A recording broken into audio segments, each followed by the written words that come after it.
What's up, you third-rate duelists? This is Sean here at Sean TCG, coming to you live with more opinions about Malice following one, the release of Blazing Dominion, and two, the release of the most recent Forbidden and Limited list that takes effect on May 18th.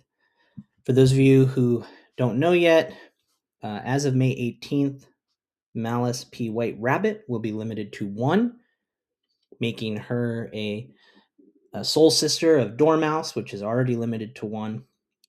Other than that, Malice was not hit with the ban list, did not hit our sub engines, did not hit our extra deck, did not hit our preferred non-engine cards.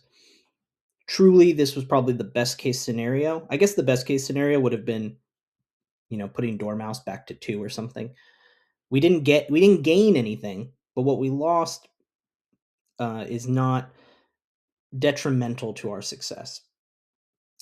And as we head back to the kitchen, put on our chef hats and start cooking up the goo, thinking about all the secret tech, thinking about how to replace this white rabbit in our main deck and what this means for Malice going first, going second into the format, I want to slow down and talk about something that I think helps contextualize the conversation, which is we don't play our deck in a vacuum, right? I will sit and play solitaire, and what happens if I'm allowed to go full combo? What happens if I'm hit with a hand trap or not? But it's not a real match, right? It's to help us learn our lines and use critical thinking. And I think the opportunity we have with White Rabbit going to 1 is to think as critically as possible about what we expect to face across from us. What cards will our opponent be playing? Do we understand those decks? Do we understand our choke points? Some guy named Steven Trifanowski, I don't know if he's like any good at Yu-Gi-Oh or if he's polarizing in any way. I've never heard of the guy. He's a moderator over on the Cool Tune Facebook page. Quick shout out to anyone listening that follows as many of these Facebook pages as possible. I really enjoy the content. I enjoy seeing what other cohorts are thinking about when it comes to the ban list, their decks, strategies, how to beat XYZ deck. Well, this Steven guy, he posted a mini hand trap masterclass that I think is worth framing as a cheat sheet for how Malice should think about the deck that we play. Assuming that some percentage of players you face at the local, regional, or national level will run some combination of these hand traps, and I'll talk through a couple specifics here shortly, it helps to then think, okay, well, if it's likely that when going first, my opponent has opened one copy of Ash Blossom or one copy of Effect Veiler, Ghost Spell, Infinite Imperm. These are the 4 I really want to focus on. Well, how do I want to think about that in terms of the cards I play in my deck?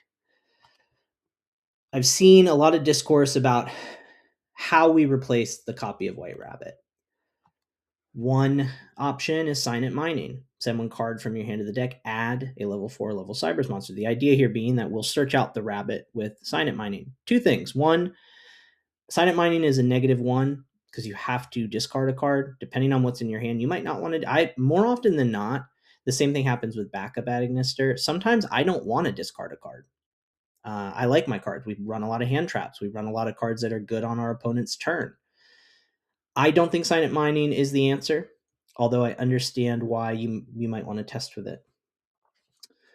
Another option could be AI Meet You, a card that has really failed to find a home in most Malice decks. I've tried it in the main deck. I've tried it in the side deck. I don't think it gets us where we want to get to. And 2 things that one thing you'll notice with Signet Mining, AI Meet You, and our third option here, Lady Debug, right? This is a light Cybers monster. If this card is normal or special summoned, you can add 1 level 3 or lower Cybers monster from your deck to your hand. Well, what do all these cards have in common? You add a card from deck to hand. You have to normal summon, or AI Meet You, you'll The spell cards are one way to go about it, but Lady Debug has to be normal summoned in our deck. I don't think we have any clever ways to special summon it. Well, what's that card that Mr. Triff is telling everyone in the Cool Tunes Facebook group to play? Ash Blossom. What's the hand trap that nearly every deck plays? Ash Blossom. What are the odds that you're going to get hit with an Ash Blossom? When you throw down a Lady Debug, your opponent is going to they're going to chain Ash Blossom so fast you'll fall out of your chair. Like, why would we want to risk wasting our normal summon on a card that can be ashed when so many decks are going to be running ash? Why would we go -1 to draw out a white rabbit when we have other ways to get the rabbit into our hand, onto the field, into our graveyard, or into banishment? Why would we take good cards out of our deck to play suboptimal cards just to have our sub engine be a little bit more likely to be played? All good questions. I don't have all the answers, but I just want to be mindful that for me, running cards like AI Meet You, Sign It Mining, and Lady Debug are not the answer to our problems. What I think a lot of us have agreed upon is that we likely just want to run more dark monsters.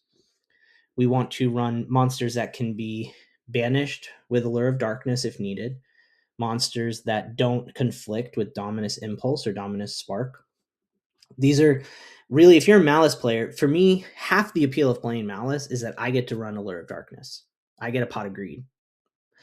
I get to play Dominus Impulse and Dominus Spark. These are better than so many of the common hand traps that you could be running if you don't have those cards. Of course, you can play Malice without these cards, but half the fun to me of having a Malice deck and bringing it at the local level, the regional level, is the opportunity to draw and cast cards like Dominus Impulse and Dominus Spark. So that leaves us with a few options. This is Cope, but I'm just going to shout out my friend EMP Meowmine. The link monster on the field or graveyard, if a link monster is on the field or in either graveyard, you can special summon this card, right? So it's a free special summon. If a link 2 you control is sent to the graveyard or banished face up, except during the damage step, you can banish this card from your graveyard if it was there when the monster was sent, or hand, even if not, then target one card your opponent controls, return it to the hand. One of the more common ways you could use EMP Meowmine is to discard it with backup, have it sitting in your graveyard where most of your opponents will not be paying attention to it, and then perhaps an SP Little Knight banish will turn it on. There are other ways to turn it on as well. Certainly not a card you have to play, but it's dark, it's Cyberse, it doesn't conflict with Allure, it doesn't conflict with Spark or Impulse. Fairy Tale Snow. I don't see the appeal of this card. Yes, it's fun in a vacuum to think about banishing 7 cards from our hand, field, or graveyard, but this card is just, I don't know. I think I'd rather play so many cards than Fairy Tale Snow. You know what? I see it, be successful at a regional or national level. I'll give it a consideration. I'm not above that, but I think this card is overrated in our deck. It is not a replacement for White Binder. It is not going to save us. I don't think this is the way. Template Skipper is a funny card. A lot of Malice decks back in the day tried to play this card, did not see a lot of success with it. It can be special summoned from your hand to where a Cyberse Link monster points to. During your main phase, you can banish a Cyberse monster from your hand or graveyard and treat its name as the banished monster's name, which can be helpful. You can, the idea is that Template Skipper can become a Malice name for, linking up into a Ransom or a Crypt or something like that. Again, could be interesting. Don't think it's where we want to be. Which leaves us with our friend Mr. Bistral Baldrake. Some people think you should just run 1 Magnuma, 1 Druis Worm, 1 Baldrake. I think the path forward should definitely include some testing of running 2 copies of Baldrake. It doesn't conflict with Allure, Spark, or Impulse. It's an extender, it's an interruption, it's a body. I think short term, this is the card to play a second copy of, and to see if it helps us get where we're trying to get to. Because when we look at, the most common hand traps, yes, it can be impacted by a card like Ghost Bell, which a lot of decks will be running. But the reality is that I think most of our opponents will not be saving Ghost Bell for um, a Bestial. I would be surprised. I think they will be looking to use this card more proactively. Right, the Cool Tune deck sees itself as, we're just going to hand trap you to death. We're just going to throw our hand traps at you. Bestials are typically being reserved for our opponent's turn. So that would mean that if we, let's just say, went first, our opponent has now held a Ghost Bell for their turn in the hopes that we might play a Bestial. Possibly, I wouldn't put it past. That could definitely happen to you. Effect Veiler, again, by the time the Bestial hits the board, we've already banished the card from our graveyard. We don't. I'm not concerned about a Bestial Baldrake's on-field effects being negated until the end of turn. It's not an impactful hand trap against us. Infinite impermanence, again, the challenge with the cards I discussed at the beginning of this call, like Lady Debug, is that we don't want to have our normal summon negated when we're already short on starters or Maliss names. That will be very bad. So what I think we want to be very mindful of, going back to Triff's list, I'm less concerned about these cards at the end here. Again, you're going to run into decks that are playing Fua. We have to learn how to play under that, or just accept that we're going to give them cards. Nibiru is not mentioned by Triff because it's not a tuner, but I want to be honest that, actually, I think Nibiru is going to be a challenge for our deck. Yes, most of us still have Link Spider, and that's okay. But overextending is probably far worse for us than having one of our cards effect veilered or imperned. So keep that in mind, that as we go through this list again, Sign It Mining, we're going -1. I don't think that's what Maliss wants to be doing, even though we draw a lot of cards. I want to keep my cards. I want to play my cards.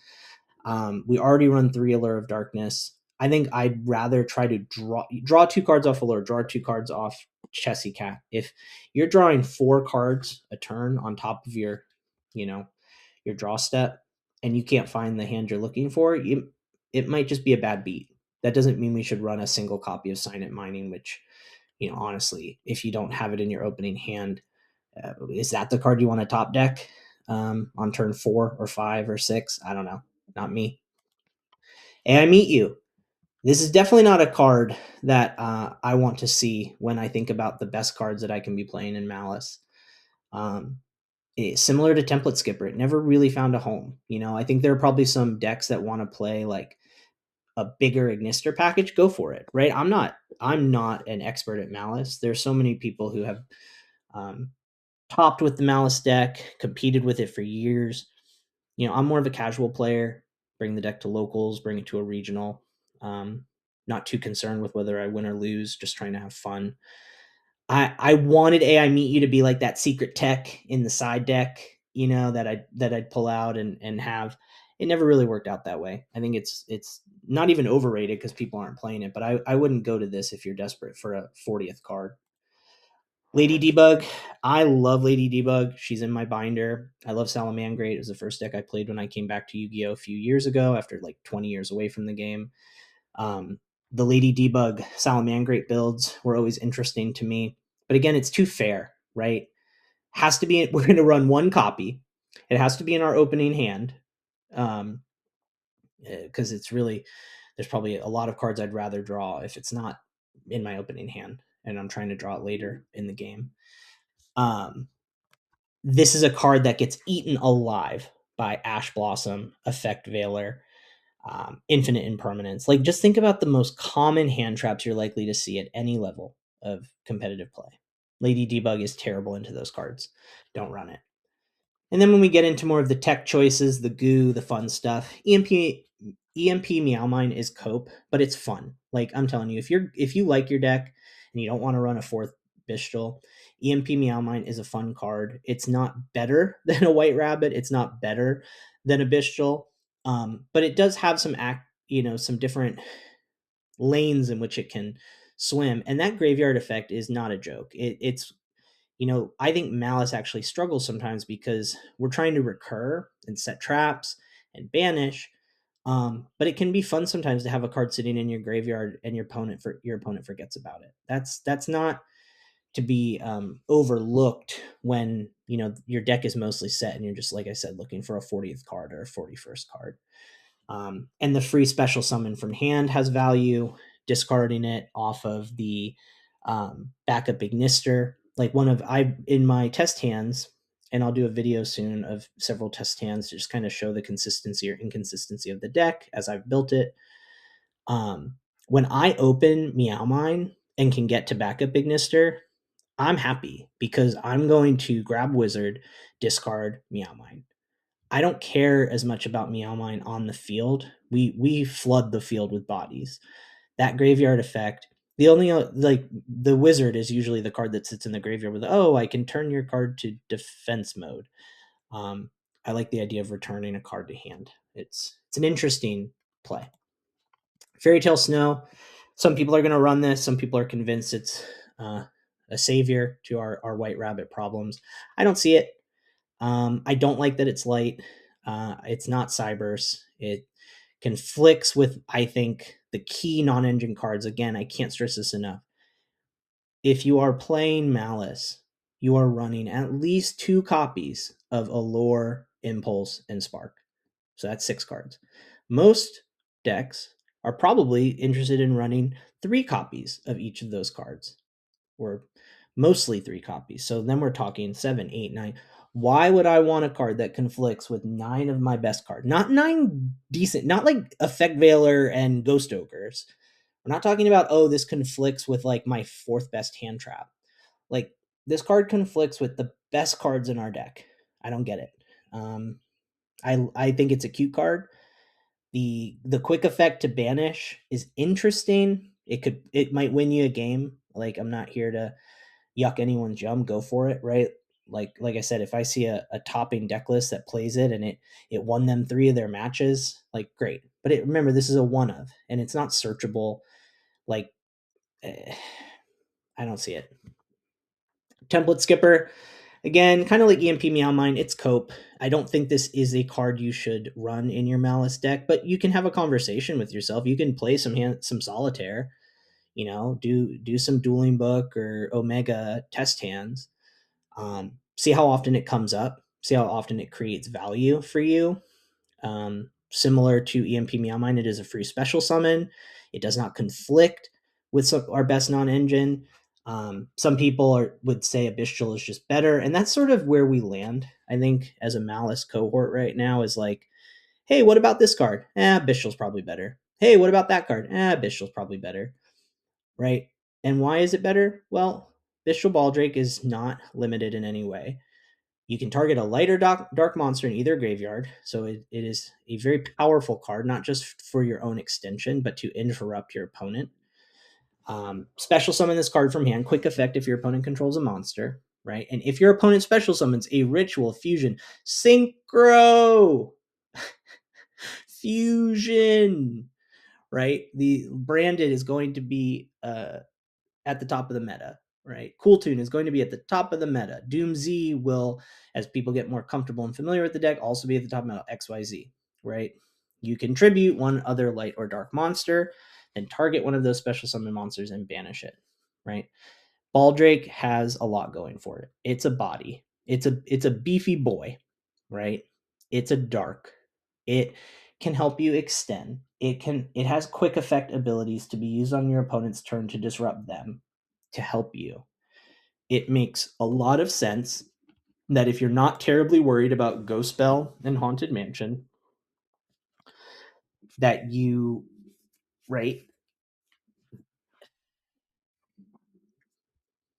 run this card. It's pretty simple. I think if you're a Malice player, we have a lot of things going for us in terms of how we are still alive and how we still have starters and how we have, honestly, in my opinion, the best non-engine in the game and one of the most custom sub-engines in the game.